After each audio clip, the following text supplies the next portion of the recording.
Hello, hello, welcome, welcome. Thank you so much for joining us this evening, if it's evening with you. Um, just letting everybody come in. Really happy that you are here to talk about Sleepless, Annabelle's new book. Yes, I'm Exciting. very much looking forward to this. Susan and I have bonded for many, many years over our sleep. Or lack Or lack of, yes. thereof. Brilliant. Okay. Thank you so much for joining us. This is the online book launch of Annabelle's new book, Sleepless, this beautiful book. And I'm Susan Saunders. This is I'm Annabel Annabel. Abbs, and we are the Age Well Project. You might be new to us. You might have been following us for the last almost 10 years, whatever. So happy that you are here. If you followed us for a while, you know that we write the blog together. We wrote the original book, the Age Well Project, together, and then we've gone off in different directions. And for Annabelle, that led her to this book, Sleepless, which is so brilliant. It's so fantastic. It's a extraordinary meld of memoir, science, an exploration of female creativity. And I think of all the books you've written, it is the one that is the most you. There is the most you in this. And I remember about 18 months ago, 2 years ago, we were walking in the park and you said, this book is so hard. It's the hardest book I've written. And do you feel that it was so hard because it was so personal? Well, it is the most personal book I've written, and the circumstances surrounding it were very difficult. But it was also technically very hard because I'm melding memoir and science, and I wanted to use some of my father's poetry. And biography and astronomy and wildlife. There's a lot in there, but pulling that together and making it coherent and readable was really, really hard. So everything about it was hard, and I'm delighted to have got it to this stage. Well, it paid off. So I'm going to get you to describe the book. But first, if you're watching this now and you would like to put any comments in the chat, please do. Or if you've got a kind of a question, put it in the Q&A. I will keep an eye on those. And please do share your experience. This is a very personal book for Annabelle, as I was just saying. So please do share your experience of sleep and of grief, and how that has impacted you. So tell us about the starting point for this book. Well, the very first starting point was just in the beginning of COVID, when I came up with this idea for a book about women who didn't sleep, because I've been researching women, often quite obscure women, for quite a long time, reading through diaries and journals, and I had noticed that there were a lot of women of the past, the pre-sleeping pill past, who didn't sleep, but also who didn't come down with dementia or type 2 diabetes or heart disease, or all of the things that I was also reading as part of blogging. While I was reading all these medical reports were guaranteeing that if you had a few broken nights sleep, you probably wouldn't last out beyond the age of 75. So this still just didn't stack up. So I thought, I'm going to write a book about these women and what they got up to, and their creativity. So I'd already started researching this sort of huge cast of characters. And then I was sort of completely derailed by a series of bereavements, which I write about in the first chapter. And this was sort of in the middle of COVID, before vaccinations had been rolled out. And we were all sort of in and out of isolation. And I lost my stepfather, then my father, and then a puppy. And then there was another one as well that I don't write about. And so this all happened in the period of 6 weeks, really. Mm-hmm. So we were all sort of completely sort of marooned in our own separate grief. And of course, my mother and my stepmother were completely isolated and bereaved. And so I took it upon myself to be the, the capable eldest daughter in charge, and making sure that all my family were happy and that everyone had food. And I went and got this puppy because I thought the puppy would help with the children, and then the puppy died. And so it was a very, very difficult time. And I'd always had very poor sleep. For about 25 years, I've had sort of what I call mild and manageable insomnia. So I woke up most nights and I'd be awake, and I just read and fretted and read and fretted, but it was just about manageable. But after this series of bereavements, my insomnia just sort of spiraled out of control, and I just wasn't sleeping. And my days were really, really busy, organising funerals and obituaries and paperwork and everything else. So the night sort of became my place of refuge. And for the first time in my life, these long empty nights became really comforting, and I seemed to need that time and space. And I thought, well, this is very strange, but the sleep aids, I started out trying sleep aids because I thought, as we do, it's very important to have my sleep. But the sleep aids had no effect whatsoever. Nothing had any effect. So I thought, okay, I've got to go with this sleeplessness, and let's see where it takes me. But because I've been studying all of these women, I sort of had that inspiration to keep me going. I knew that many, many, many women for millennia had not slept at all, either because they were up caring for multiple children, often sick children, often tragically dying children, year after year. And when they weren't looking after children, they were looking after elderly parents and aunts and uncles and all the relatives, because of course there were no hospitals. So that burden of caring through the night fell on the shoulders of women everywhere.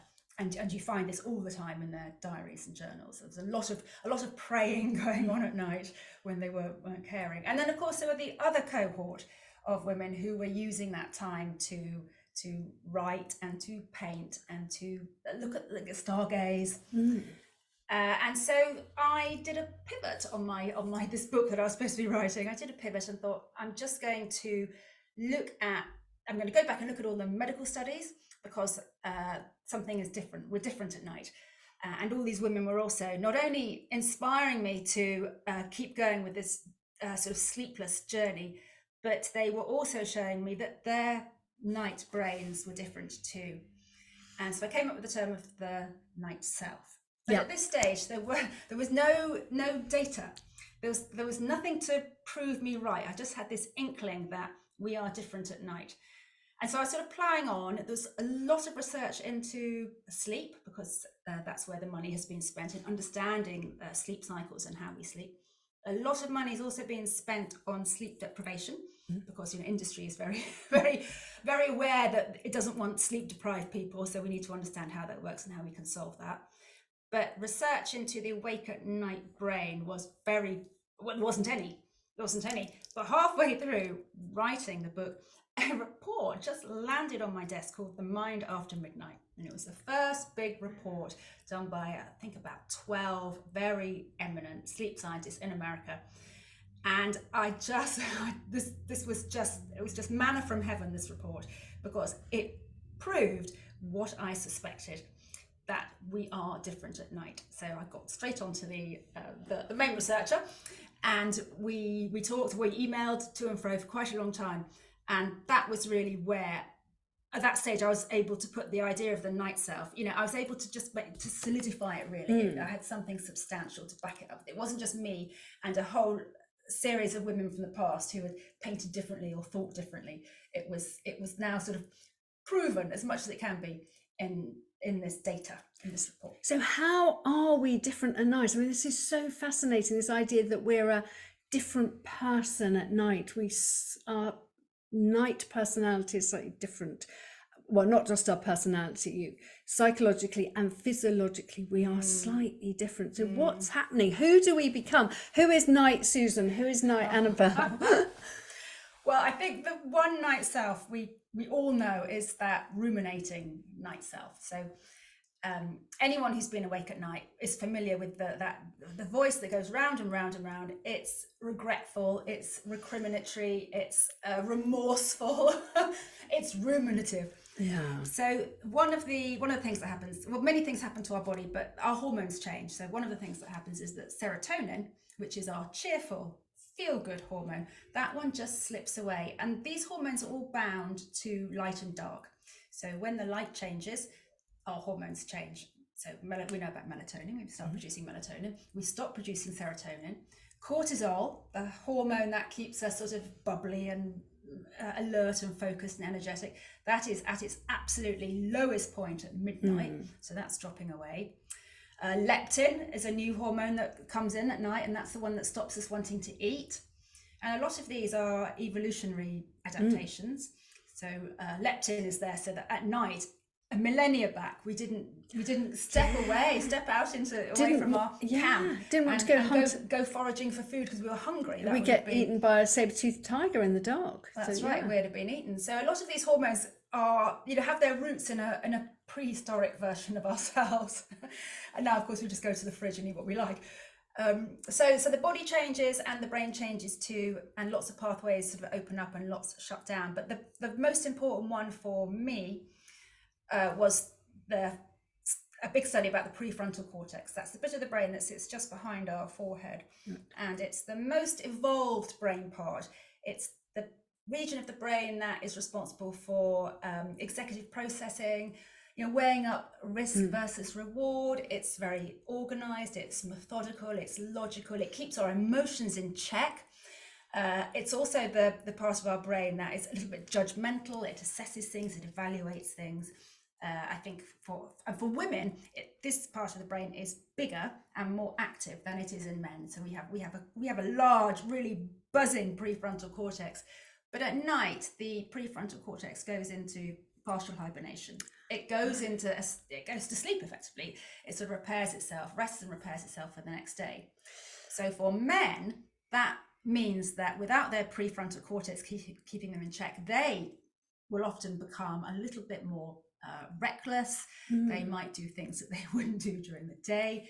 And the same really applies to women. So we're less inhibited. When that's shut down, we're less inhibited at night. And that can be both good and bad. That can mean that we can be reckless, and perhaps that's why there are more fights at night and that sort of thing. But also, we are freer. We are free of our worries about the judgment of others. So therefore, we can be more creative too. I think that's right. I think that. So when I started looking at paintings, for example, let's take the American painter Joan Mitchell. She started painting at night. She didn't used to, but she started painting at night. And she looked at these paintings and she said, I don't understand where they come from. Where on earth have they come from? And this sense that things being produced are very different from things being produced during the day sort of appears over and over again in novels and short stories. Whatever it is that's being created at night is different from a similar creation during the day. So it may be the prefrontal cortex, but also the brain at night is a bit like so if you think of your brain as a city with lots of roads and everything's working, at night a lot of those little roads will shut down, which is like a city full of roadworks. And of course what you do as a little driver is you have to navigate around the back streets, and this is what happens in the brain. The back streets, if you're awake, if you're asleep, everything's fine. If you're awake and trying to think and trying to work things out, it's the back streets that you start having to travel down because of all the big networks are resting and repairing. So it means that we sort of dip in and out of memories in a very different way, and we think differently, and we certainly for women, I think we are slightly less inhibited, and we're less judgmental of ourselves, which I think as women we tend to be we're often quite hard on ourselves, aren't we? But at night, that bit of the brain is obviously not there, we're sleeping, but also we've got darkness, and the darkness itself is a form of a sort of anonymity, because we can't see ourselves and we know that no one can see us. So that too is quite liberating. So I think the two together are it's a fabulous place to explore things see where you go. to reclaim that time and that darkness and the changes in our brain, and to make something of them. And then what about the dark? I mean, it's quite a lot of the book is about you exploring the dark and your responses to it, and looking at how others have done that, because we've got night when we can't sleep, when perhaps we're tucked up in bed and we're thinking differently. But then what did you find beyond that? What about the night and the dark when we sort of step outside? Well, after a few months of lying in my bed, nicely calm and relaxed and just reflecting, like the nuns, I thought of myself as like these nuns of the past who would always wake up and have their longest service during the night. It's quite a spiritual time. After that, I started to get a bit restless, and I wanted to get up and go back. Because I'd also come across a lot of women who were out and about in the middle of the night, and I was like, well, why can't I go out and about? You know, people are out walking, they're out collecting moths, they're out looking for glowworms, they're out looking at the stars. So I thought I will do that too. And also, there's lots of really interesting science about how having huge, vast heights above us also changes how we think, compared to being in a sort of little low-level room. Which can also, if you're awake all night, being in a small room also can start to feel a little bit claustrophobic. So I started off by literally just looking out the window, and then I would stand on the doorsteps. It was baby steps, because I was quite frightened of the dark and frightened of being outside on my own. And then I went off and did an astronomy course, because I wanted to understand how the constellations worked, and the phases of the moon and things like that. And I got quite involved in that. And I was also studying lots of female astronomers who were up all night, every night, often on their own. They're extraordinary women, and we hear so little about them. And then I started sleeping outside on this little tiny bit of tin roof underneath my bedroom window. And I didn't, that wasn't something I'd planned to do, although I'd come across a lot of women who slept outside and were raving about it. And I just, one night, the stars were so beautiful, I just thought, I don't want to be in my room, I want to be out underneath them, underneath the stars. So I dragged a little mattress out, and that was an absolute game changer, because, well, first of all, I just slept.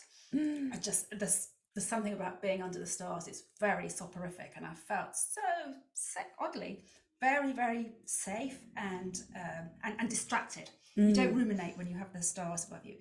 So I had my first night of fantastic sleep was under the stars. Wow, so then quite often I would, when it wasn't cloudy or rainy, and it wasn't forecast to rain, which of course there's a lot of rain here, I would take my little mattress out, and my duvet, it was a proper bed, duvet pillow. I wasn't doing any of that nonsense with a sleeping bag. No camping, it was just proper bed. And then from there I started to go out for walks, and first in the garden, then further afield, and then I was swimming at night, and then I was walking in the forest, which I only did once. And then I tried walking. I interviewed various people, other women who did that. Amazing astrophotographer from Australia who had suffered terrible series of bereavements. I mean, appalling. And she was agoraphobic for a while, and then she just felt the call. She went out one night and she looked at the stars, and she said, I've got to be out there. And she would go off into the bush in Australia on her own in the middle of the night. And she taught herself astrophotography on YouTube, and she's now the most amazing astrophotographer. So she was really inspiring. I met a lot of incredibly inspiring women. And also a city walker, an amazing woman who walks cities. She's walked most cities in the world in the middle of the night. She says, you've got to be there between 3 and 4 a.m. And I thought, okay, if she can do it, I can do it. And so I did that. I think maybe I did two nights in London, and I absolutely hated it. On your own? Walking on your own around London? Walking on my own around 3 London. in the morning. Yeah, and were you terrified? I was terrified. I just didn't like it. I just didn't like it. And I just thought, I could keep on doing this until the cows come home. I just don't like it. So I didn't like that. So that went. But the walking around the field, where I knew there's no one out, there's no one walking around the fields in Sussex in the middle of the night. It's just me and some sheep and the owls. That was just magical, absolutely magical. And every time I did that, I'd come back from my walk, which was maybe 20 minutes, maybe half an hour, maybe 40 minutes on a good night. And then I would get back into bed, and I would just go straight back to sleep. Yeah. yes, it's just that something, it had just shut down the anxiety and the pain and the grief. It just sort of shut it down. And I'd go into this wonderful sleep, and I'd wake up in the morning and think, I can't believe what happened. Went for a walk and went back to sleep. It's like a little miracle. Yeah. And so where did that lead you? You made this amazing discovery. You could walk at night, but you weren't doing it every night. No, I didn't like to go. I didn't like to go out when it was raining. I didn't really like to go out when it was raining. Frosty nights were the best. Beautiful. In winter, the stars are much better in the winter, brighter, more brilliant. So winter nights were fantastic, and summer nights when it was warm and there were glowworms, who I became obsessed with. Yeah, there's a lot in the book about glowworms. Yeah, they actually cut the whole chapter on glowworms, so I had to cram a little bit in. But you start to feel that you are companions. So you go off and you think you're going for a walk on your own, but you quickly realise that you're not on your own at all. There are moths and there are glowworms and there are badgers. owls. There's something about the badgers going out for a walk. Yeah. Earlier on, there are bats, and all of this is sort of happening around you. And what I found is that when you're outside at night, you can't see. So my number one rule was never to have a torch or a headlamp. It was absolutely, I just went in the dark. And the great thing about going straight from sleep is that you wake up and your night vision is brilliant. You don't have to wait for your eyes to adapt because you've been in the dark. But what happens is your other senses just bloom. So your hearing becomes more acute. Your sense of smell becomes more acute. In the summer, there are lots of flowers that only produce their perfume at night. Yeah. So it's like a sort of different world, of different smells, different sounds. And your sense of proprioception and your vestibular system have to activate. They activate really quickly, so you're much more conscious. You're much more in your body. You're much more conscious of how you're moving and where you're putting your feet down. And that's partly because it's dark, and so your body is your brain is saying, just you need to be careful. Your body needs to be sort of well balanced. So it's a different way of moving. So have we lost touch with the night? Have we lost our sense of night? There's so much light now. We're so terrified of going out at night. We think something awful is going to happen. Do we need to kind of get back into the night to reconnect with it? I do. And I hope the book will encourage people, even if it's just go out in your garden or sit one night if you can't sleep, instead of just lying around in your bed, just go and take some pillows out and lie in the garden and look up, because it's a very different experience, and we've definitely lost touch with it. And I realized this when I was looking again through all the accounts of people like Dorothy Wordsworth. She was always going for a walk in the dark and the lakes and down in Somerset. And Jane Austen's favorite walk was walking under a full moon. So they had a sense of they had a sense of connection. They were more connected to the night, and we've lost that. And they were more comfortable with darkness, and we've lost, most of us, I think, well, certainly I have lost that. And so part of this journey was a reconnecting with darkness and that world of the night, and also with the sort of sacredness of night. It's a very very spiritual time. And that's partly, I think, because there's nothing else going on. You're not, you can't unstack a dishwasher, or you don't check your emails. If you leave all of those things to one side and say, I'm not going to do that, this is just my time for me and my night self. You do feel that there are more possibilities in the world. You do feel a sense of mystery that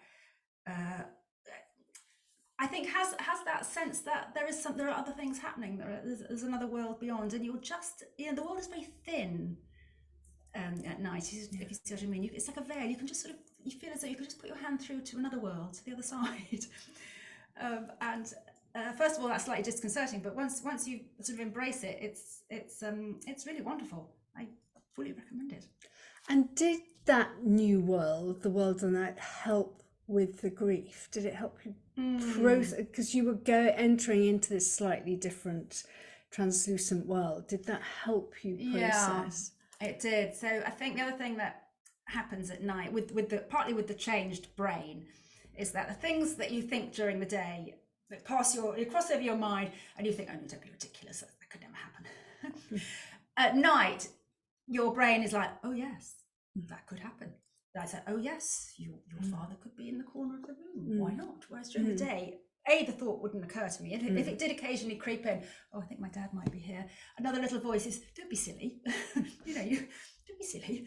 But at night, everything was possible. And there was no little voice saying, you can't think like that. That's not very rational, is it? But everything, there's no limit to what was possible. And I think when you're grieving, you need that. Yes. Did you find that when you went through your experience? Yes, that you need a bigger sense of self, or a bigger sense of the world. You need to find something just beyond yourself and what you're experiencing. Yeah. And also you need to know that you're in touch with that bigger world. Yes, I can't say that I found it at night, but that you have to sort of sit with the experience. I wouldn't have found it in London. You did that at night. That at night. I would not have found it in the city, because here we're in London now. Here, it's horribly noisy. There's aircraft coming over all the time. There's sirens, and you cannot see a star or a moon, and you don't even have darkness. There's no real darkness in a city, and I suspect that I haven't really thought this through, but I think the whole crisis of mental health, some of it is down to something as simple as the fact that we no longer have that connection to the night sky and to darkness and to that otherworldliness that for our ancestors was so close to them. Yes. Well, my grandparents didn't have electric lights until the 1950s. That is not even 100 years ago. So we've lived with this glut of light for less than 100 years. It's such a short time. Yes. I don't think we've adapted. I think we're ready. No, I don't think we've really thought about what it's doing to us emotionally or physiologically, or constantly being on and in the light, because the night is a natural habitat for us as the day is. Yeah. No, absolutely. Yeah, no, absolutely. Shall we? Lots of comments, lovely comments, which I will come back to. Some people going out at night into their gardens, very special and different experience. Some people feeling very nervous about it. And where we both live, very close to each other, it is very noisy, and we do have foxes, and we're on a flight path, both of us, and in a busy. I don't mind the foxes, but the flight path. But I would say to people who are in a city where they can't possibly go out for a walk, or don't feel they can go out for a walk, and there are no stars, is that when you're booking your annual holiday, find somewhere that's completely dark. So there are loads of dark sky reserves now. So the island of Sark, for example, has been a dark sky reserve, I think, for over a decade. They have no light at all on at night. And there are dark sky reserves coming on stream all the time. A new one just opened a couple of months ago in Wales. And these are areas in the UK, all over the world now, where the light is really closely controlled and monitored, and the lights all go off. Often they'll go off at midnight, sometimes before. So you can actually go out and you can experience what a proper night is like. So go there for a holiday, and go out for a walk. And if you don't feel comfortable, a lot of them now have guided walks, where you can go out with a guide. And my first night walks, I should say, were with a guide. And I went out over the South Downs with this another incredible woman who night walks. She's the first UK's trained female night walk guide. And she took me out, and she showed me how to walk in darkness. She was amazing. And she because I was like, oh, aren't we gonna go with a head torch? Why did I have to take my torch and everything? She said, no, absolutely no. She said, you need to trust your body, and you need to trust your feet. And I honestly thought I'm going to be falling over all the time, tripping and stumbling. And I didn't fall or stumble once. In fact, I thought I've fallen and stumbled more in the daylight than I did out in the night. Yeah, because you were sort of in your body, and your body knew what to do. Yeah, concentrating on it, and my body knew exactly what to do, even without being able to see anything. Yeah. So that would be my other suggestion: is go and have a guided night walk, or take a partner, or take a friend, and just go out. And in fact, at the moment, if you're in a dark sky reserve, you don't have to wait till 2 a.m. Although I do find that the night changes, has a very different feel at midnight to 2 a.m. to 4 a.m. Yeah. And I had all my little favourite times. But you can just go out at this time of year. You can just go out at 7 or 8 and see the stars. Yeah, or even at 6 a.m. in the morning, you can go out and see Orion and Sirius, and it's just fabulous. Yes, it's a really good description in the book of your lovely night walk in the South Downs. And we are going to give away a couple of copies of the book, which I will come to in a minute, but we need to talk about sleep. Yes. And we need to talk about lack of sleep. And we have spent almost a decade writing the Age Well Project and writing about the importance of sleep. And you're not saying in the book that it's unimportant. You're just saying that perhaps we worry about it too much. Do we worry too much about not sleeping? I think when an industry becomes as big as $100 billion, which is the current value of the sleep industry, is $100 billion. When an industry becomes that big and there's that much money floating around, I think probably you have to start questioning what you're being told and asking who is telling me this. A lot of not a lot actually, but some of the high-profile sleep researchers are also paid for by many companies who are selling sleep products.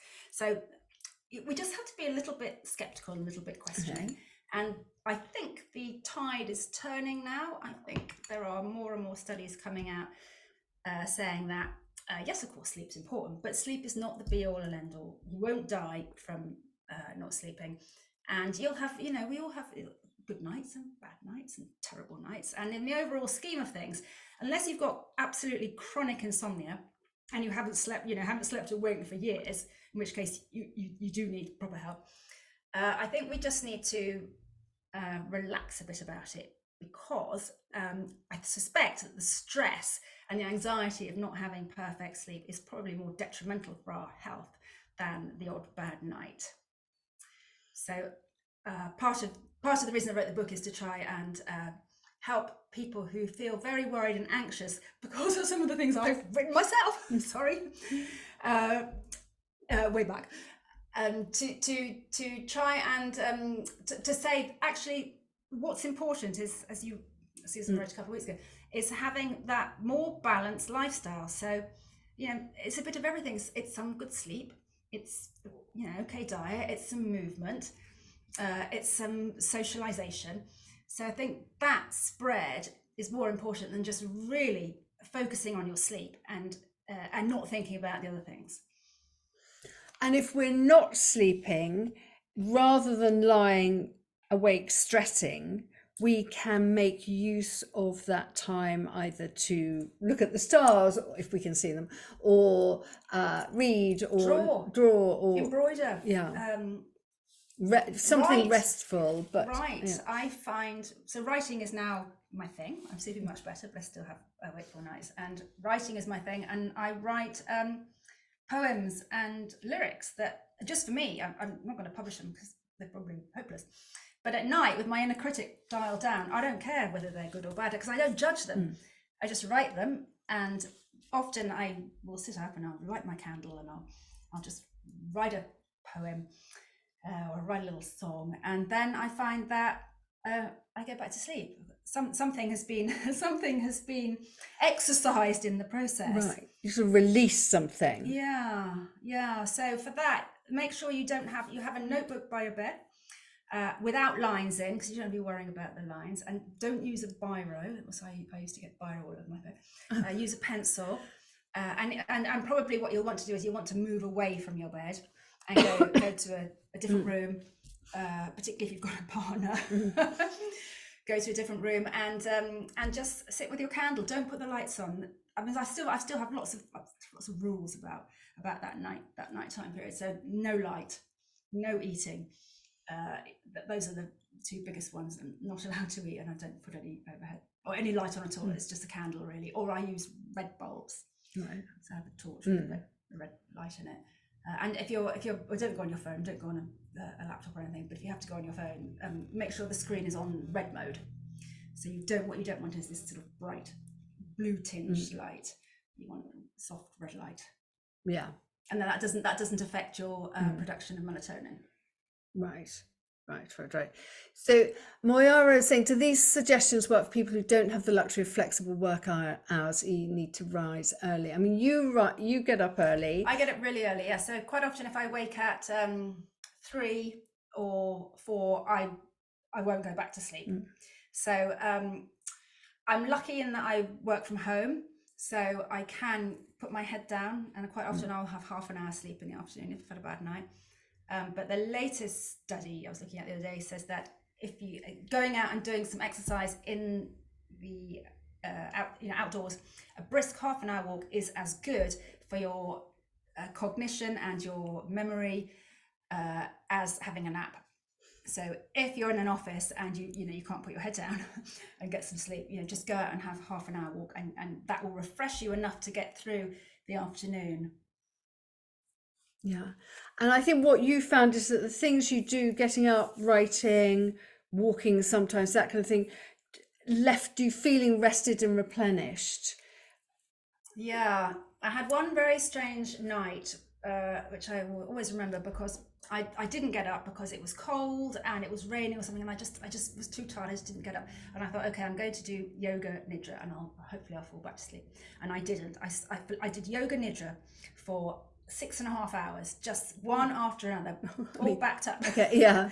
All backed up. And I thought, oh God, I'm just going to feel wiped out the next day. And the next day, I felt as if I'd had a night of sleep. It was absolutely extraordinary. So something about yoga nidra seems to really rest part of the brain. And I felt absolutely fine. The other thing I found on the nights where I had went out and looked at glowworms or whatever, I would come back and the next day I'd feel a little bit sleepy.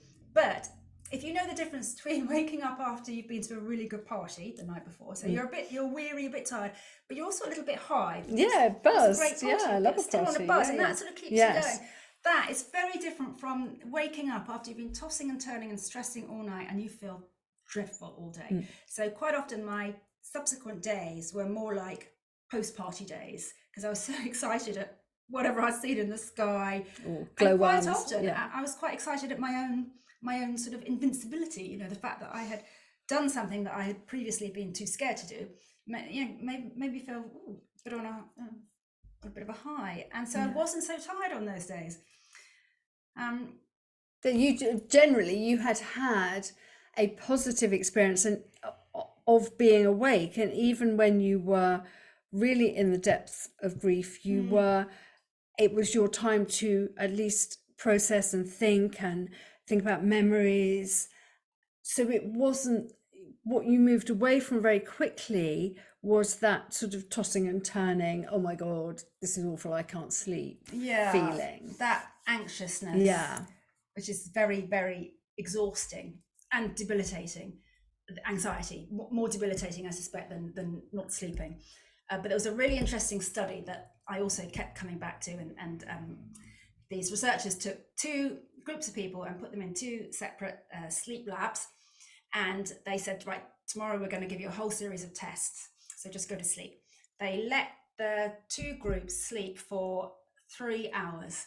One group, they woke up and said, they didn't have any clocks in their room. One group, they woke up and said, right, you've had a terrible night's sleep. I'm sorry, we had to get you up at 3 a.m. because something's happened. We've got to do these tests now. And they sent them off to do their tests. The other group, they woke up and they said, you've had a great night of sleep, full 8 hours. We're going to go and do the tests now. So these 2 groups, one thought they had a terrible night. Both had a terrible night. One thought they'd had a terrible night, and the other group thought they'd had a really good night. And the group who thought they'd had a really good night performed much, much better on the tests. They both had the same amount of sleep, but the people who didn't know their sleep was terrible performed perfectly well. So it comes back to the thing about in mindsets, what you tell yourself. So I used to have a bad night and wake up and I'll tell everyone, oh, I've had a terrible night, which I think sometimes I think we do to try and, sort of cover ourselves for all the Yeah, mistakes. if I'm an we idiot think- today, it's we because think we're going to make lots of mistakes, and Yeah, we let didn't everyone know, sleep. oh, Yeah. terrible night. But actually, if you just don't wake up and say, I've had a terrible night, if you just wake up and think, I'll be fine, I'll just push through, I'll be fine, and don't go around telling everyone, then generally you are absolutely fine. And then you just need to get an early night the next night, Yeah. and try and get some sleep. Yeah, so it's That makes sense. yes, absolutely. It's about how we speak to ourselves about this experience at night, how we speak to ourselves about sleeplessness, and trying to accept when we can't sleep that perhaps we can let our minds do something else. And that we will be fine. Yeah. I mean, Louise Bourgeois, who I write about in the book, was an insomniac from the age of, I think she was about 23, maybe younger. She lost her mother very young. She didn't have good genes. Everyone in her family died young. She lived to be 98, barely sleeping until the very end, when she taught herself to sleep by drawing. Yeah. Yeah, she started drawing her insomnia drawings, and she said they soothed her back to sleep. So again, something was being released, which before, she had just sort of stewed in this sleepless anxiety, and then she drew, and she managed to get back to sleep for the last decade of her life. And that as we get towards the end, and we'll take some questions now. You did start sleeping better, and that is the end of the book, isn't it? That you start to sleep better. Yes, much better. And I sometimes now I quite often miss my night self. I sort of miss those frosty night walks, and because now I'm sleeping. But I still do sometimes have a run of bad nights. If I'm anxious or worried, that's what keeps me up generally now. But mostly I'm sleeping much better. Yes, and sleep is a wonderful thing, and no one appreciates a good night's sleep more than someone who hasn't slept much. Yes, it must feel like a wonderful gift whenever it's such a gift. Yeah. It's such a gift, and I have a husband who sleeps for 10 hours every night, and he just doesn't appreciate it. He just doesn't know how lucky he is. But every day of good sleep, I know I'm so lucky. Let's look at some of the questions. Let me just scroll back. And there was a couple. All right, let me look at. Okay. Question from Tanya. Do you think night walking is better suited in the country or city? Oh, country, Tanya, country, yeah. I think though I did a few places, but where I felt, what you want to do is you need to feel safe. It's the single most important thing, because if you don't feel safe, you won't enjoy 1 minute of it. So you need to be somewhere that's not near a road. And all of the women, I spoke to a lot of women who go glowworm hunting in the summer months. And they all said the worst bit is the road. Parking on the road and getting out of the car. Once you're away from a road, you don't see anyone, and no one is walking around the woods at 2 a.m. You really have it all to yourself. But it's just that initial bit is getting from your house to the safe place of walking and feeling safe as you get there.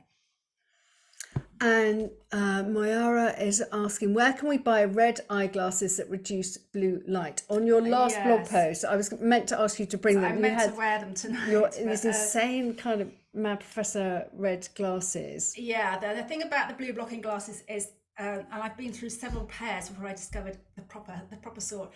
Don't buy the cheap ones off Amazon. You need to get a really good pair. So mine come from, I think they're called blue light blockers, and I think it's an Australian company, and they sell red light. They sell everything you need for the night: red bulbs, red torches, red bedside lamps, and they've got blue blocking glasses. I'll try and put a link up. I'll try and put a link up on the. I haven't put a link up. I'll try and put a link up on the next blog post. Yes, and we can put it on Instagram as well. I think they're about £40 or even £50. They're not cheap, but I do wear them every single evening. And when do you put them on? When do you start blocking light? Really, it's a couple of really interesting things. Let's just quickly touch on them.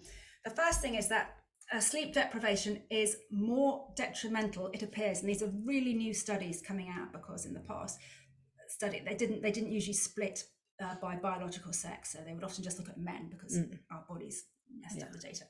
But the new research, there's a new report, it's not out yet, but the researcher spoke to me in great detail, suggests that women are more light sensitive than men. So it is more important for women to have as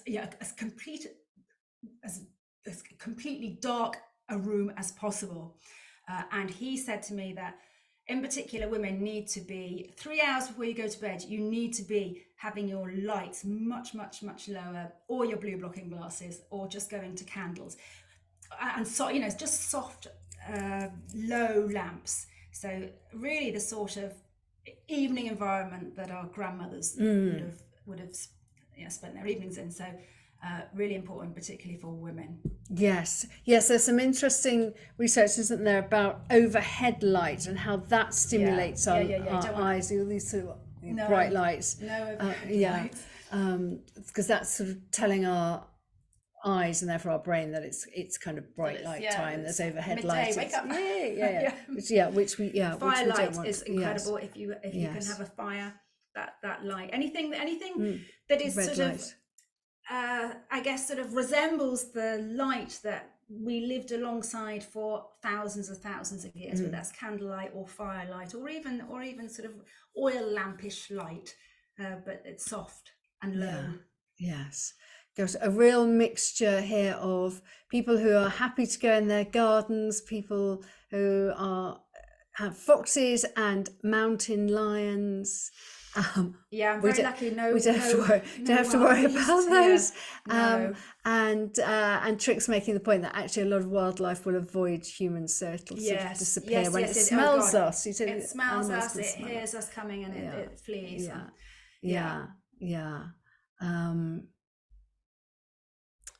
Yes, right. We've talked about lights, about the glasses.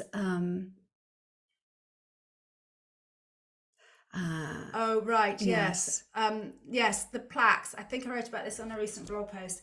The latest study shows that it is dementia that stops us sleeping, not sleeping that causes dementia, if that makes sense. So you don't need to worry about that.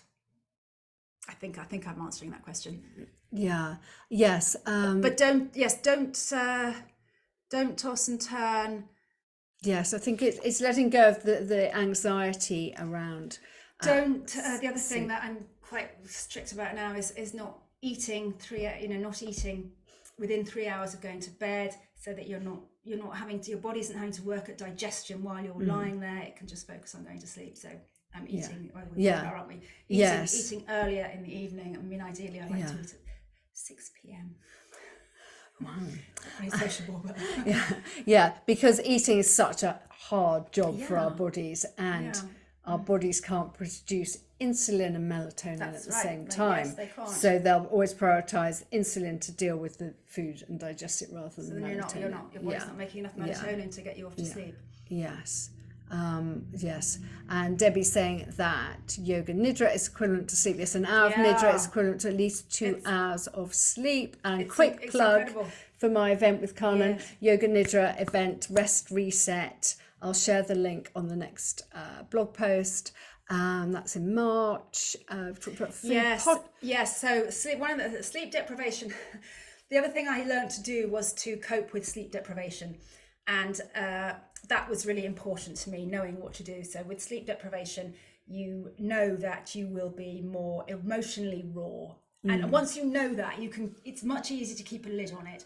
So you start the day very tired, because you haven't slept. And you know that, yes, you will be more hungry, but you mustn't eat anymore. It's just your body saying you need to fuel up because you haven't slept, but you don't. So don't eat more. Your body will crave sugary, fatty, carbohydrate food, and it really does. And you just have to say, no, I'm just going to eat normally. You will snap, and you will be more inclined to cry, and that again is because your prefrontal cortex has not properly rested. So these were nights when I didn't get up and I didn't do yoga nidra, and I just learned that I had to just really button up the emotions. Because they popping out. You have to prepare yourself. So you just for it. need to be aware that sleep deprivation does mess with your body and your brain. Yes. Is it okay to listen to a podcast? Yes, wonderful. Yes. Audiobooks, Yeah. podcasts.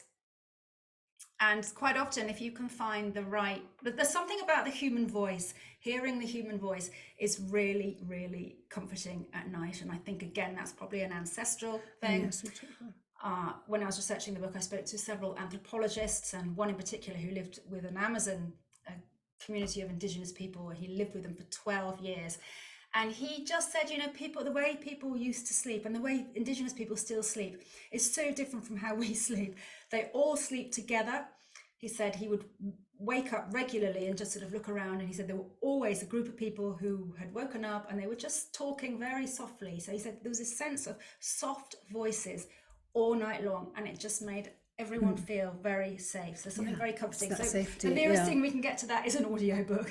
Or a podcast. So a podcast is like an audiobook. Yeah, it's like our tribe round the fire, basically. Tribe, yes. Okay. Catherine's saying blue block light. Just yes, yes, blue block light. Thank you. Yes, and the guy there is called Daniel. Daniel. Okay. Daniel blue block is very helpful. Oh, yes, right. Okay, blue block light. Have a sundowner for blocking blue light. Nightfall glasses. Blimey, block blue and green. Yes, that's right. So yeah, the glasses need to, a very good point, thank you. The glasses need to block blue and green light because green light has the same effect as blue light, which wasn't known about until fairly recently. Right, okay. Yeah, and final point from Tanya. You're missing your night self. Do you miss your night self? Would you like to spend more time with her, or are you just grateful for the sleep? I loved my time with her, but it's wonderful to have a good night's sleep too. So, and I do still sometimes wake up. So I still wake up, light my candle, say hello to my night self, get my notebook out, write her a poem. Yeah, or might go for a little walk. I do often actually go out and look at the stars. Yeah. When you can. Yeah. When I can. Yeah. Yes. Not great in London. Yeah. No, absolutely. Okay. Amazing. Thank you so much for all your brilliant, interesting points and questions and comments. We have got. I've actually got. It's not this one, is it? I've run out of those. So I've got 2 copies of this is the American hardback, and it's really beautiful. It's very beautiful. I've given away all my UK ones. And I've got 2 copies of this to give away. So to win, this comes out next week. To win a copy.